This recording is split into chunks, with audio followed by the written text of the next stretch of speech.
Hey guys, this is Chris Love, the owner of Love to Dev, and if you haven't paid attention, last night I made live the Philly Code Camp schedule progressive web app. Now the Philly Code Camp is technically 2 days, March 23rd and 24th, 2018. At least that's the spring Code Camp. We'll probably have another one in the fall here in Philly. So this version is for the March 23rd and 24th Code Camp. And of course, we'll probably be able to reuse the application for the fall, and it should. You could also use it as a template to do your own code camp or event kind of thing. So in this video, what I wanted to do was actually walk through kind of at a higher level the code architecture, kind of how I structure the progressive web app. Now the application itself is a simple static website. There are two types of pages. There's the home page, and then there's the session detail page. Now the application itself is well, this is the source code that I use, and at the top level I've just got project level stuff here. It's pretty simple, just a package JSON, which honestly just has the local web server that I use, which is HTTP server, and I'll also use Mustache to pre-render the session detail pages, and I will go over that piece here in a second. Now, if you're not familiar with that, that's basically a JavaScript templating library. I've got a link to a blog post I recently posted about using Mustache, if that will help you out. Now, the util folder essentially is a do I have a build script? The build script didn't actually do anything. I was kind of something I did. I actually put it all in this parse schedule script, which we'll look at here in a moment. I did get the original JSON file by essentially stealing it from the one that Bill Wolf posted for that schedule, which was the whole motivation behind this, because it was, to me, super hard to read and kind of slow. But the basic data that was available here is an ID, the date, which also has the session time, and it's using military time if you're familiar with that. If you're in the US, it's military time. It's 1500, which stands for 3 o'clock. He's got like 5950. I don't know why he put the seconds on there like that, but that's okay.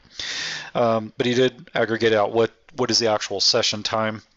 I think these were actually done in reverse order. I didn't really take the time to get into it too much, but it does look like they're probably in reverse order, which is why my script goes through and sorts them. But anyway, so you get the time, you get a slug, which is, if you're not familiar with that, you need to do a URL that uses dashes between words. You also want to make them lowercase, so Bill did a good job with that. And so that's reusable, and I am using that, I think. Yeah, I'm using that in the session detail thing, absolutely. The title of the session, the body, which is the session description, and those are all over the place. What room at the Microsoft Malvern MTC, which is where the code camp is, who the speaker is, and the badge. Basically, those are going to be for Microsoft and MVPs. This is the Microsoft badge, which is just text, and the MVP just says MVP, and I will use that. And then I actually broke these out into individual session files too. Now, ultimately, what I did was the site itself is under this public folder. And there is the home page, which is the index.html. I am going to add an about page to this. I haven't done that yet, but I will the next day, probably today. And then here is the session folder, and each page or each session has their own page, which we will reference as the application moves along. And so to do that, what I did was I created an app shell. And then the little script that I got will render each individual session page based on the session detail template and that app shell. And I'll go over that here in a little bit. Maybe in a separate video I'll kind of break these down, because it might get a little too long if I do that. Alrighty. Now, I copied the data into this API folder, and those are individual files. I wound up not actually using the individual session files. I also created essentially versions for faceted search. As I was starting out, I thought, well, maybe I'll make an API call to get the individual sessions for the session times and the individual sessions. You know, the reality was this file honestly is not that large, especially when it's gzipped, and it was super easy to just parse on the client side. I wound up just making this the only API call that I make, and it's super simple. And the great thing about this, and a lot of times we overthink this, I think, is that we tend to go for a full-blown API solution, lots of code to maintain and crap like that. You know, something I've found in recent years is most sites don't have a ton of data that really drives them like this, and this is a great example. And because I use a static website infrastructure, I can just call the JSON file directly. I kind of stumbled into this pattern building demo applications for presentations and stuff, and it's just so much simpler to be able to focus on the front end and just have a simple API. And I just kind of incorporated that in the development. And as I started looking at a lot of the smaller production sites, it just made a lot more sense. So for this one, it just made a lot of sense. Let me just format this so you can see that's all that is there. Now, the CSS, right now I'm using the full Bootstrap and Font Awesome. I'm going to change that because the only thing I'm using for Font Awesome is the search icon. I'm just going to get a search image, a little image, and just reference that, and I can dump that out as I go through and do performance. We're not using actually that much of Bootstrap at the moment, but for now I consider this kind of a work in progress, so I don't worry about optimizing the CSS. I'll make a separate video to show you how I do that to trim it down. It'll probably get down to 1 or 2 kilobytes of CSS, and I'll just inline those in the head. And then here's the customized CSS for this particular application. It again is not that big. Let's see how many lines I've got in here. Less than 300 lines of CSS. It's not going to be that much in the end. Okay, I've got one image, which is the logo. I'm not even sure I even optimized that. Under the HTML folder is the app shell, which I'll reference from that build script. And then here is the JavaScript. I've got some libraries. I'm using localforge to hit IndexedDB to make that simpler to use, make it look like local storage. I use Mustache for templating.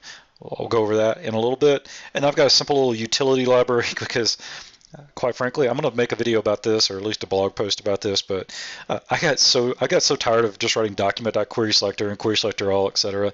I just made a little quick JavaScript object that abstracts those away, so I don't have as much code in my code, if that makes sense. And anyway, because you don't really need jQuery for anything anymore, and but I do like the simple syntax that it offered, so I just made that, so you'll see that in the JavaScript code when we go over that. Under the application itself, I've got one to essentially manage the data side of things. At least I've tried to do that as much as possible, and one to drive the app, the actual UI side of it. Now, a lot of times I do, if this was a little more complicated, I would refactor this into essentially some different controllers. I'd have a main app and then some different controllers. But because this is super simple, I just use the one big module. It's not really even that big. Let's see how many lines of code again. Less than 250 lines of code to drive the entire app there. And less than, let's see if I hit the button correctly. Yeah, so we're looking at less than 500 lines of JavaScript that I actually had to write for this. Did do this. I'm not even sure I actually used any of this, to be honest with you. I did not. I can tell you right now I did not. So I will probably take this out. I'm not even using it. I didn't even realize that. So that will go away. I think I actually copied that from another project. One more thing. I do have some polyfills for a few things. Promises, the fetch API, and object.assign. If you're not familiar with object.assign, it's essentially the equivalent to extend, which you see in jQuery and a few other libraries like Backbone. Lodash had it, but they changed it to match up. It's called assign in, I believe, something like that. But basically, this is a native function now. You don't even need to do that, but I do some feature detection and load this dynamically if I need to. We can look at that here in a second too, because I have changed that up recently, And let's go look at that. Oh, well, real quick, the progressive web app icons for the home screen, I have gone to putting those under a meta folder to isolate those out from the application images. And I use the progressive web app image generator to just generate those for me and drop those into the web manifest file. As you can see, that's where I start with that. This is the web manifest file. I'm not going to go over that because I go over that in a lot of other videos. The service worker, I'm going to have a special video just for the service worker, but this is the service worker file. And if we go into here, I'll just show you how we do the feature detection real quick. There are three things I'm looking for. I'm looking to see if object.assign and if promises are supported, and fetch, because fetch depends on promises. There's a certain order this needs to be. Now recently I've been using the kind of a long script. I think the Filament group was the one that came up with it, but I just had to try something on this and it worked. And that is go ahead and reference the script, but give it a type of script as polyfill. And by doing that, that means the browser will not look at the source and actually download it.